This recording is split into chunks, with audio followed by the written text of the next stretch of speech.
যে আগামী নির্বাচনেও আমরা ইসলাম দেশ মানবতার পক্ষে একটা বাক্স দিতে চাই।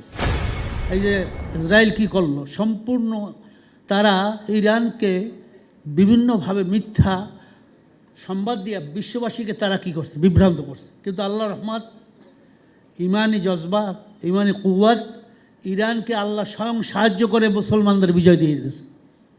আমেরিকার মতো পরাশক্তি কিছু করতে পারে না, যেটা আমরা আফগানিস্তানেও দেখছি। এই সত্য কথাগুলো কিন্তু আসে না। আমরা সরওয়ার্দীতে মহাসমাবেশ করছিলাম।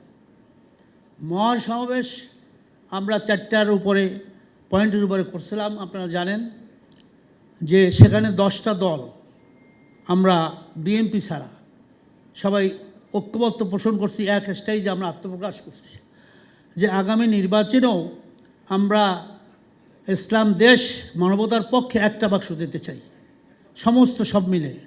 কে কী করে আকিদা, কে কী করে, কে লম্বা টুপি, কে রফে দেন, কে জোরে আমিন, এটা দেখার ব্যাপার না।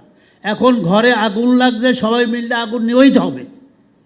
দেশ ধ্বংস হয়ে গেছে, ভারত দেশটাকে সব শেষ করে দিচ্ছে। এমটি বাস্কেট, তলাবিহীন ঝুড়ি, কিছুই নাই, সব নিয়ে গেছে। 6টা ব্যাংক লুটপাট করে সব শেষ করছে। সন্ত্রাস, রাহাজানি, ধর্ষণ, খুন যত আছে 24,000 কোটি লক্ষ টাকা পাচার করছে। প্রত্যেকের বাড়ি আপনার সেই সেকেন্ড হোম মালয়েশিয়ায়, সেই আপনার লন্ডনে, সেই কানাডায়, আপনারা সবাই জানেন। কিন্তু এই ব্যাপারে আমাদের ছাত্র ভাইদেরকে আমি বলবো যে এনসিপি করার পর আপনাদের ভিতরেও কিন্তু অনৈক্য দেখা যাচ্ছে। আপনাদেরকেও কিন্তু ঐক্য থাকতে হবে। আমরা সবার সাথেই তো আমাদের যোগাযোগ আছে, কিন্তু আপনাদের ভিতরেও এদিক ওদিক বিভিন্ন ইয়ে আছে। আমরা কারো সমালোচনা করব না।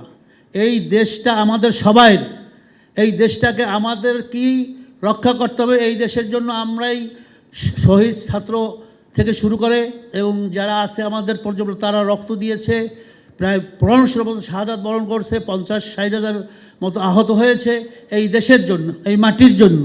তো এই মাটিটা কিসের? আপনার 92 থেকে 93% মুসলমান। এখানের তাহজিব, তামাদ্দুন, সংস্কৃতি হবে ইসলামী, কোরআন হাদিসের সংস্কৃতি। কিন্তু সেটা থেকে আমরা সেই পশ্চিমাদের, সেই হিন্দুদের হিন্দুত্ববাদ, এই সমস্ত এই দেশটাকে করে, এমনকি আপনি প্রাইমারি থেকে শুরু করে হাই স্কুল, কলেজ, ইউনিভার্সিটি পর্যন্ত কোথাও কোনো কোরআনী শিক্ষা নাই। সব ধ্বংস করে দিচ্ছে ফেসিস হাসিরা, এই ফিরআউন জালেম হাসিরা এবং তার সাথে যারা ছিল তারা সবাই। তাহলে আপনি আমি মারা গেলে যে ইন্না লিল্লাহি ওয়া ইন্না ইলাইহি রাজিউন পড়তে হয়, সেটাও আমাদের প্রজন্ম জানে না। আপনি আমি মারা গেলে পিতামাতার জন্য রব্বির হামহুমা কামা রব্বায়ানি সগীরা, এই দোয়াটা পর্যন্ত জানে না। অর্থাৎ আমি মুসলমান, খালি নামে মুসলমান, গরুখাদ্য মুসলমান। এইভাবে এই প্রজন্মকে ধ্বংস করছে।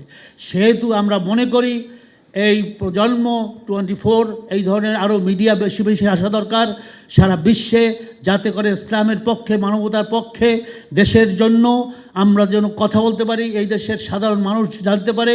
এই জন্য আমরা ইসলামী আন্দোলনের পক্ষ থেকে এই আপনার প্রজন্ম 24কে মনের থেকে স্বাগত জানাচ্ছি। যখন যে কোনো সাহায্য সহযোগিতা লাগবে আমরা করবো ইসলামী আন্দোলন। আমরা আছি আপনাদের পাশে। আপনাদের যখন যা লাগবে ইসলামী আন্দোলন ইনশাআল্লাহ আমরা সেটা করবো, ইসলামের জন্য, দিনের জন্য। আল হুব্বু ফিল্লাহ ওয়াল বুগযু ফিল্লাহ। আসসালামু আলাইকুম ওয়া রাহমাতুল্লাহ। পাবলিক রিঅ্যাকশন, দেশ গড়ায় আপনার মতামত।